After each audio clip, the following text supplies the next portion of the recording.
Hello, everybody. I'm Gary Sarp. Please don't push yourself through the buffet. That food is all there to be eaten. So if you need to get refills, Maureen will not object. So help yourselves. My name is Howard Combs. I have the privilege of being the Deputy Director of the Center for International and Defense Policy. And I would like to welcome you all here today to our International and Defense Policy Speaker Series. Today, we have the pleasure of meeting Lieutenant Colonel Wendy Tokach, who is our United States Army Visiting Defense Fellow for 2022-2023.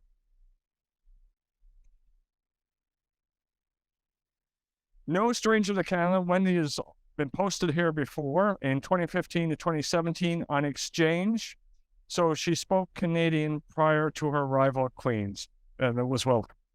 She has rather had a convoluted path to where she is now. She enrolled in the North Dakota National Guard in the late 1990s as a photojournalist in public affairs. And eventually, after taking some adventures along the way, in 2002, became a military police officer in the active component of the United States Army. She has commanded all levels to battalion and has served in numerous staff and instructional positions.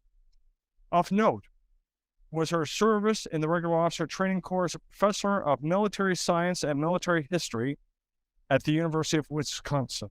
We have benefited greatly from that experience here at Queen's as well as at RMC with the courses that she has mentored and taught along the way. Additionally, she has a fair degree of operational experience, having deployed to Bosnia in the years of the NATO intervention and twice to Iraq with Operation Enduring Freedom. Three times to Iraq. This summer, she will return to the United States and become the United States Army Training and Doctrine Command Provost Marshal, as well as serving in the staff capacity at that headquarters. Today, Lieutenant Colonel Tokach will present Arctic security in a time of geopolitical insecurities. On behalf of the Center for International and Defense Policy and its Director, Senator Hugh Siegel, please give her a warm welcome to the Speaker Series.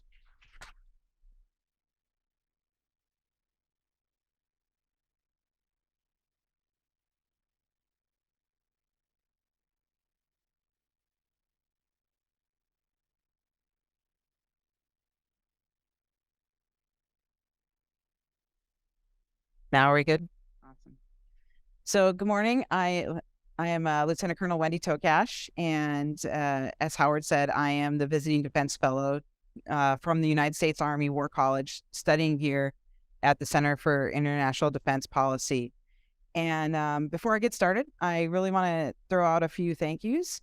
And my experience here at Kingston as part of CIDP and Queen's, and also supporting RMC, has been nothing but fabulous. I feel like the academic and the military communities have just really supported me and really motivated me, and it really made this such a fabulous experience.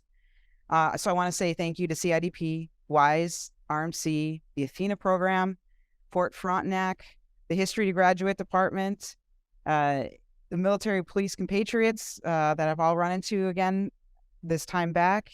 My Russian foreign policy students, I see you all over there, and even the Canadian Forces long course triathletes. And as Howard mentioned, I enjoyed my previous exchange officer experience so much that I jumped on the chance to return to Canada for my senior service college experience. So I was pretty excited last summer when I got posted back here. And a lot of familiar faces, a lot of new faces, and it's been a fantastic experience overall. Therefore, when I selected my topics to study, I really wanted to make sure that I made that Canada to the United States connection. I chose topics that are priorities on both sides of the border. For my strategy paper, which I submitted to the U.S. Army War College back in the fall, I made the recommendation for the United States military to adopt a similar system to the Canadian Forces model, where service members who have retired from the regular force and are drawing pensions are still eligible to serve in the reserves without affecting their pension. This model provided continuity and retains technical and expertise and leadership within the forces, and it's less costly than paying for the same personnel to serve as contractors, which is a little bit more common in the United States.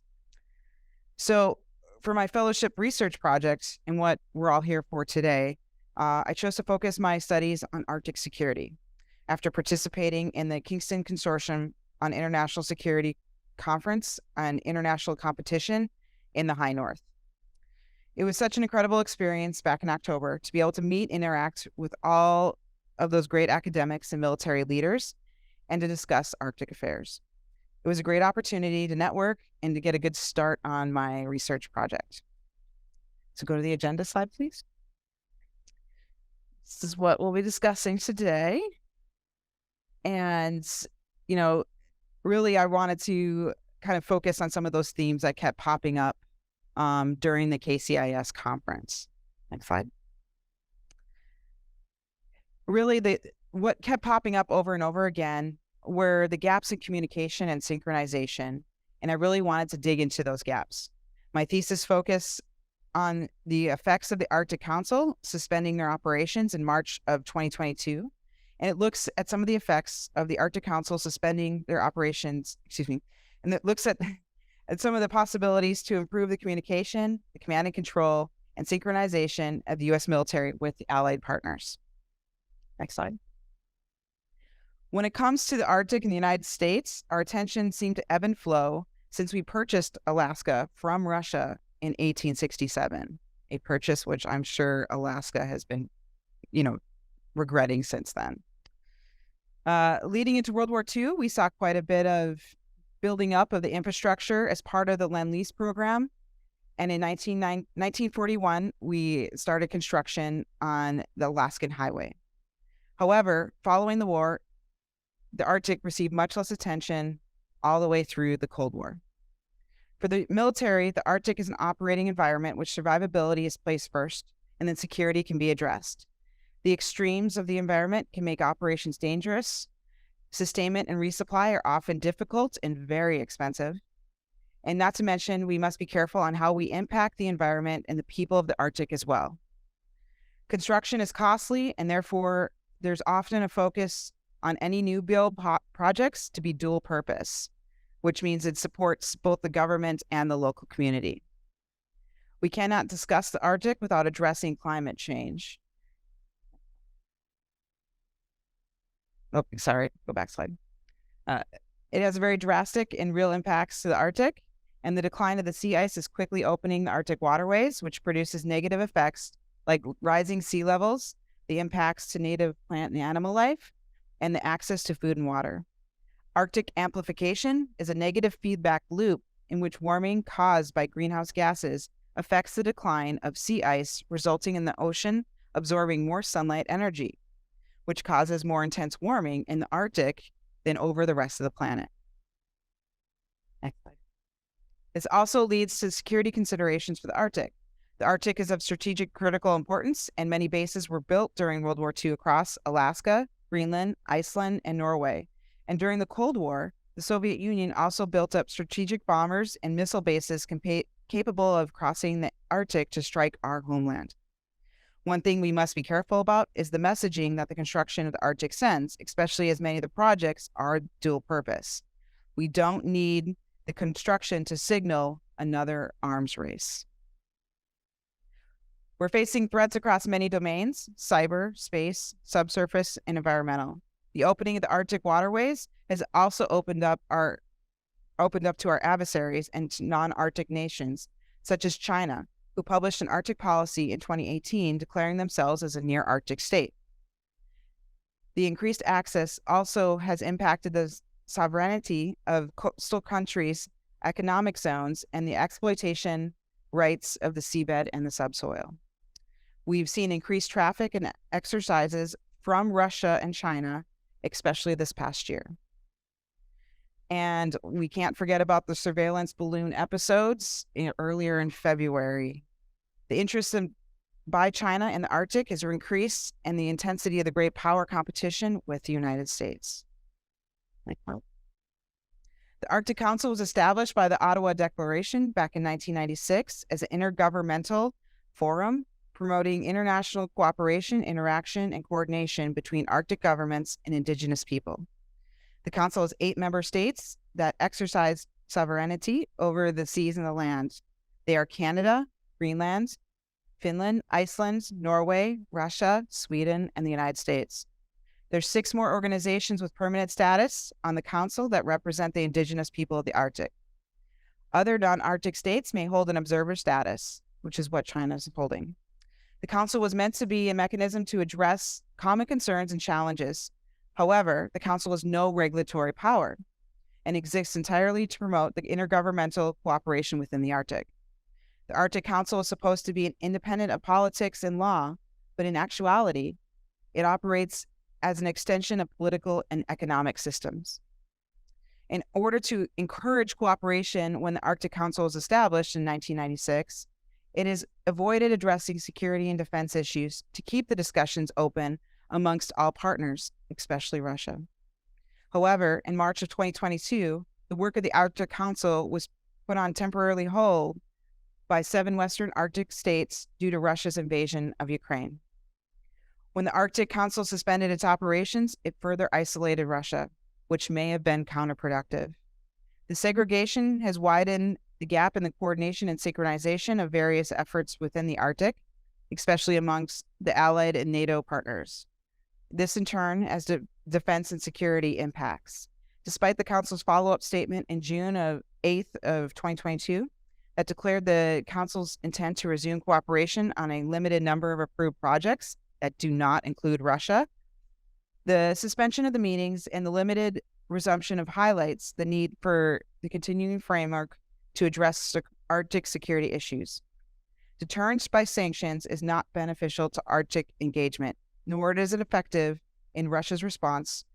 Of February 2023, they updated their foreign policy to prioritize national interests and remove cooperation in the Arctic. 5. I believe that continued cooperation and communication in the Arctic could be an avenue towards solidifying alliances and mending relationships with our adversaries. Arctic cooperation was a component in the motivation of the United States and Canada to establish NORAD. And if we cannot resume communications with Russia, then the only other option left is continued isolation and war. As Russia's military strength continues to be overextended and depleted through possible prolonged war in the Ukraine, the concept of complex independence may be the potential course of action to reintroduce cooperation within the Arctic. After all, Arctic cooperation survived other significant disputes between Russia and the Western Arctic nations, such as the United States invasion of Iraq in 2003 and Russia's invasion of Georgia in 2008. Instead of a continued isolation, perhaps the Arctic Council could be considered as a means of engaging in search of international cooperation and peace. International institutions has often acted as a stabilizing feature during a crisis. They give voice to less powerful states as a venue for setting agendas and opportunities to form coalitions. If we cannot turn to the Arctic Council to address security matters, we're looking for what apparatus we can synchronize our security efforts. The 7 Western Arctic states are not representative of a cohesive defensive bloc, as not all belong to NATO. Therefore, a reliance on NATO to provide that security oversight is lacking or flawed until all Arctic Council members join NATO. And while Finland recently joined NATO earlier this month, Sweden is still in the process of seeking NATO membership over the objections of Turkey and Hungary. With the current geopolitical situation, there should not be a reduction in Arctic cooperation. As discussed, I attempted to dig into the gaps of communication and synchronization, especially when it comes to security, and I feel there is no unity of command or even centralized alliance for Arctic security between Western and Allied partners. If the Arctic Council continues to suspend its activities in the face of Russian aggression in Ukraine, then either the Council needs a new mandate or another non-defense structure is needed to cooperate with Russia. Between NATO and NORAD, who both include areas of the Arctic as defensive responsibilities, there's a lack of synchronization, no common objective or unity of effort. Even in the United States, it's often unclear if who the current responsible command is. And currently, it's the U.S. Europe Command. I believe that their attentions are currently occupied elsewhere, and that when the United States updates the Unified Command Plan, that the responsibility should be given to NORAD, who has defensive responsibility for the Arctic regions and the full focus to place priority of effort in the Arctic as part of the defense of our homeland. With that, I'd like to thank you for listening, and I welcome your recommendations. I do have several discussion questions, but I'm open to any other comments and recommendations and perspectives you could provide. Thank you.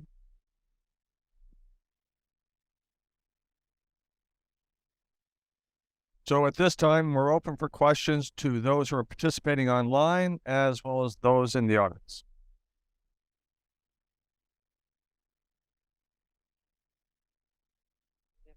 We have microphones if anybody needs to ask a question. And please help me. I am finishing up my paper this coming week, so any comments that I can make this paper better, I appreciate it.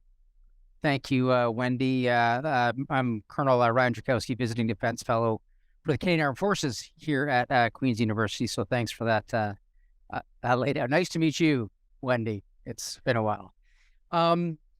So you do talk about NORAD. I think that one thing that's interesting in the relationship of the two militaries, so my question will be focused more towards the United States military and the Canadian Armed Forces, is the lack of Army-level collaboration. While there are exchanges between the two nations, we don't seem to see that same integration with things Army as we do with NORAD. And so I'm just wondering if your research has examined that in greater detail, or is this part of that Arctic dilemma that you referred to, where we don't necessarily want to look escalatory in our relationship in the Arctic?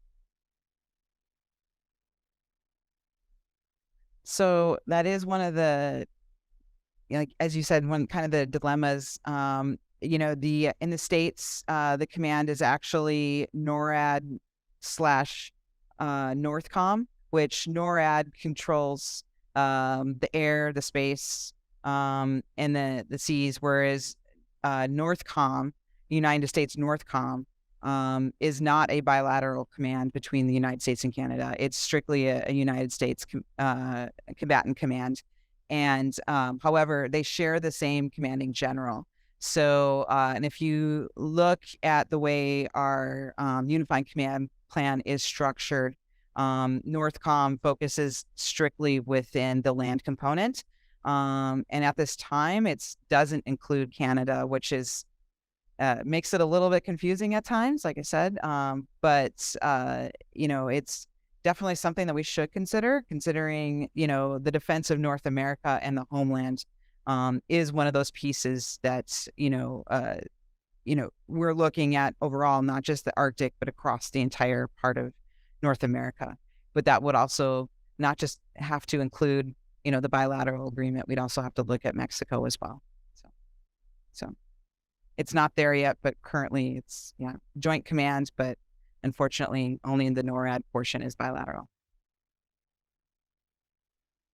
Hi, Wendy. Hi. Stephanie Martel. I'm at Department of Political Studies. I'm also the incoming scientific director at CIDP. Thank you so much for this talk and for also your involvement overall with the center's activities over this past year. I guess my question is focused on what might be happening or be in discussion on the sidelines of these kind of more formal Arctic Council mechanisms, right? So what typically happens when you have a pariah state is that there are typically discussions about forms of engagement that are more informal, either bilaterally or in any case in a more informal way, that people can find ways to reach out while maintaining isolation formally as a form of pressure on the pariah state and its behavior, right? So I'm wondering if you have any information, and maybe you don't, but if you have any information about whether this is even being discussed or whether even if there are different positions among Arctic Council members as to what form of engagement should be, if any, resumed and what's possible?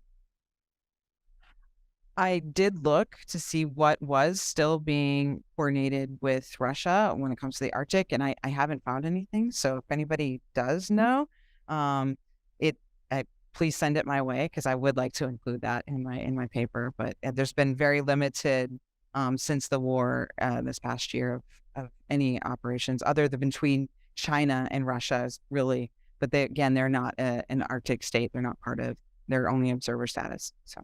And then maybe one comment for you, if, as you're revising your paper. So you mentioned here as a discussion question, if the Arctic Council will not address security issues, is a new cooperative model needed? So I'm wondering, this might have to do with the way that security is defined in the Arctic Council, right? So oftentimes when hard security defense matters are not being discussed just because there's not enough kind of consensus around, or this is an especially sensitive topics, states address security, but more broadly defined, right? They identify basically low-hanging fruits of discussion that have broadly have to do with security. I know in the region that I'm most familiar with, which is Southeast Asia and the Indo-Pacific, what happens is that there's a lot of focus on things like, I don't know, military medicine or, disaster relief interventions or, and that's kind of branded as security discussions, but in a way that really emphasize the cooperative, non-sensitive aspects of it to the extent that this is possible. So maybe that's something in terms of clarifying that distinction and what is also perhaps, can still happen in terms of discussion that is outside the realm of like these hard security kind of zero-sum concerns, but are still maybe broadly about security still.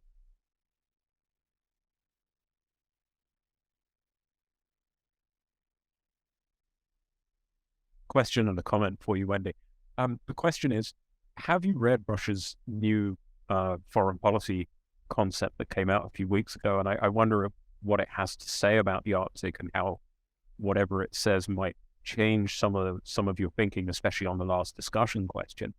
And the comment is just that it's been an absolute pleasure having you over the past semester. You've been a brilliant teaching assistant, and if your defense capabilities are as good as your teaching capabilities, I think North America is in very safe hands.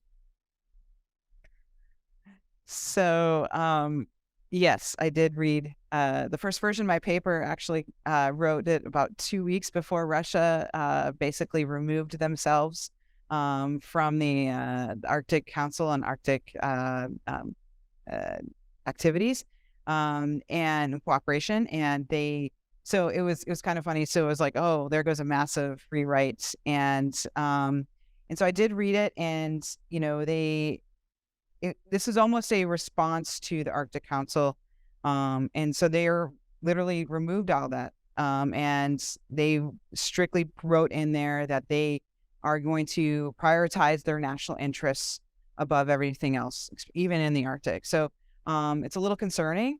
And, part of why I'm still leaning towards like, where are those areas that we can still cooperate and we can still communicate is because at some point we have to start talking to them.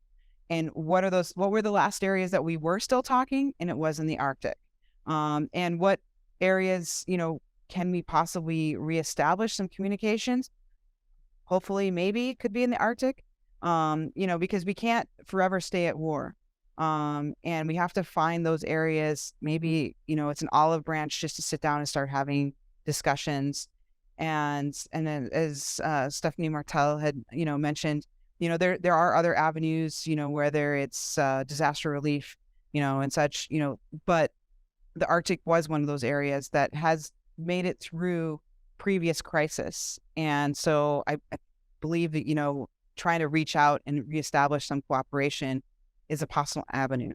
We can't just continue to shut down and isolate. The invasion of Ukraine was wrong. And the war in Ukraine is unjust, but on top of that, we still have to be able to try to seek some form of peace, and there has to be an end to it. Here I am, an Army officer, I'm, seeking the end of war, and, trying to find those ways. If you don't start communication, all you have left is warfare. So, and I appreciated participating in that. I learned so much on the Russian class this year. So, all the students that are up front here as well. Thank you. Wendy, good afternoon. Steve Taylor, we met briefly earlier from Callian Group up the hill. Question with regards to security, and you made a recommendation, NORAD Northcom, and understand it, to take on more responsibility. In your research, what do you think in terms of capacity exists, and what more in particular could Canada do within the NORAD construct to expand its security role? And then do you think there's more of a role for Finland and then possibly Sweden? It's really, what more could Canada do as you expand if you looked at Canada and Canada's role within NORAD? Okay. So it's kind of two questions, the Finland, Sweden, so I'm tail end of that. So, okay. To address the first portion of that, in reality, as far as capacity, it's, we can't operate alone. And, one of those things that we understand that there's some limitations to the equipment and the manning from our Canadian partners. But in reality, I think some of the response to like the balloon incident back in February, the surveillance balloons from China that, floated across North America, it was a joint response, and there was a little bit of synchronization that had to happen. And, but I think it was there. The communication was there pretty quickly. They had to go through a few bumps, and from what I understand, so we were able to respond. And, I think that the partnership between the United States and Canada is very strong. And even if the U.S. Unified Command Plan is restructured to name NORAD and Northcom as the combatant command that's responsible for the Arctic, that still kind of puts us in a little bit of a conundrum, because there are not the same naval forces, even in the United States, aligned to NORAD Northcom. So, most of our naval forces are from the Pacific Fleet, and then that's one of the issues that we would have to rely on, even support within our own military, not only just the Canadian military as well, for support when it comes to the naval vessels. So that's probably why initially the plan had aligned U.S. Europe Command with it, but it's just not making sense, especially as we continue forth with the war in the Ukraine. Like I said, their EUCOM is pretty much solely focused on what's going on in Eastern Europe. So trying to then focus on things happening in the Arctic has not been working very well. And as far as Sweden and Finland, I think that, once we can reevaluate, once all the nations are part of NATO, I still don't think that NATO is necessarily the best apparatus to address the security issues. And the reason why I say that is because, one, not like I said, Finland just joined, but Sweden still hasn't. And, on top of that, it hasn't done well in the past, because right now it kind of feels like the responses, NATO often relies on the United States and Canada to respond to a lot of issues, but there's not a lot of response when we need help here in North America. That makes sense. We have a number of online questions, so I'll go over and pose those to you first, Wendy. So the first question is, assuming that I understood your suggestion correctly, what challenges and knock-on effects do you think would need to be anticipated if NORAD was to change its mandate from its existing domain awareness role? Also, not as part of the question, I'd be happy to discuss sideline discussions in the Arctic Council at a separate time.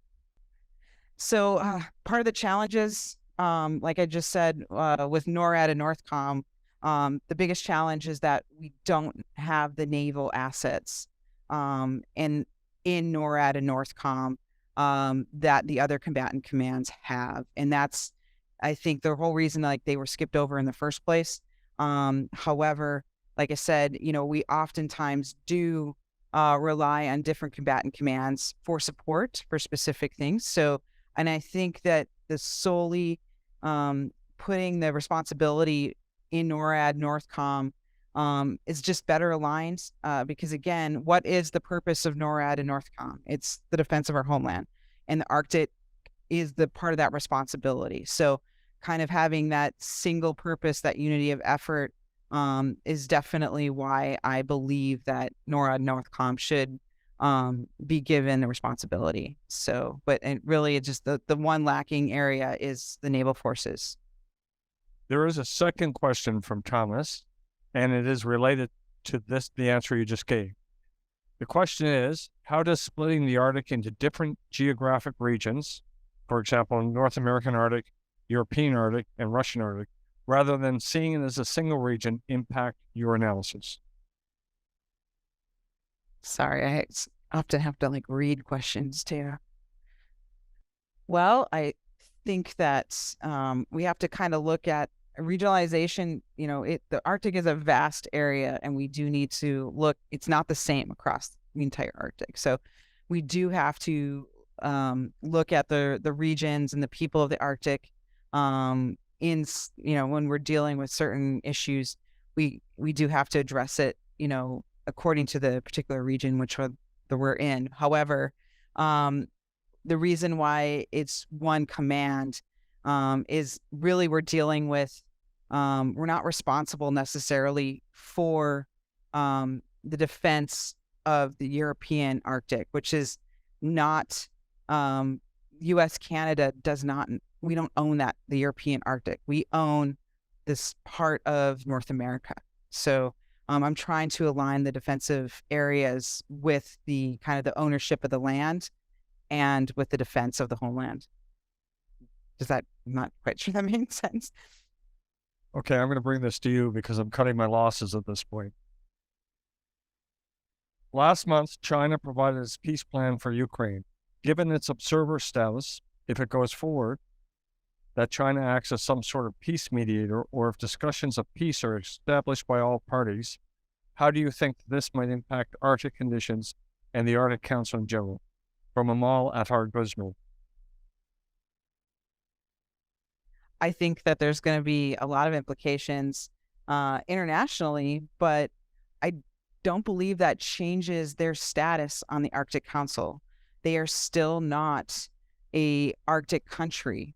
They do not have any land or seaways that connect to the Arctic. So at this point, it won't change their status as an observer nation.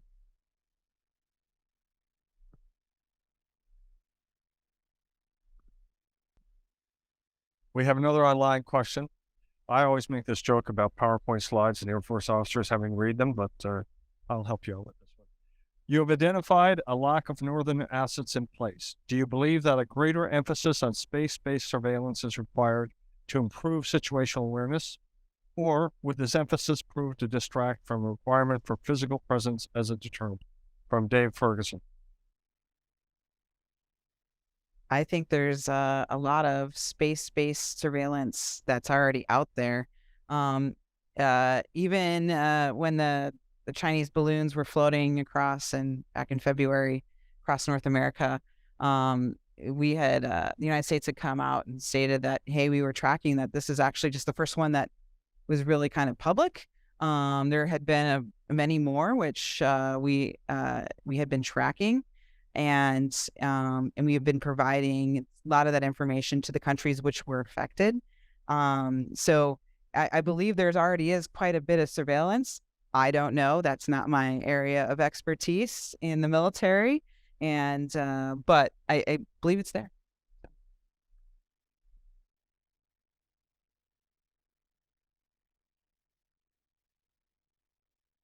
Any other questions from the audience?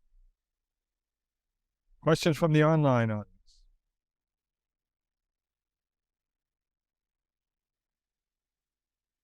Well, thank you very much, Lieutenant Colonel Tokach. This has been an interesting presentation, and you've gotten enough feedback to do some more broadening and strengthening of your policy paper, and which I'm sure will be a polished gem by the time it hits the streets.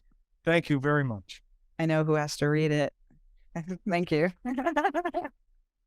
Thank you for coming today, and especially for our students from my foreign policy class. Thank you so much. And this is the whole reason that I am here today, is just because as I get older and in my military career, I'm looking a little bit closer towards retirement. Not anytime soon, but it's coming up closer. And honestly, you're the ones that are going to be taking the reins and leading your country or even the United States in the future. So whether it's the cadets or at RMC or here at Queens, the students, like you're tomorrow's future, and that's what's been motivating me to continue to participate in things like this. And it's fantastic. It's been just been the bright spot of my weeks is to attend these classes with you guys. And so thank you so much, and thanks for coming today to support me as well. So I'm very proud of you.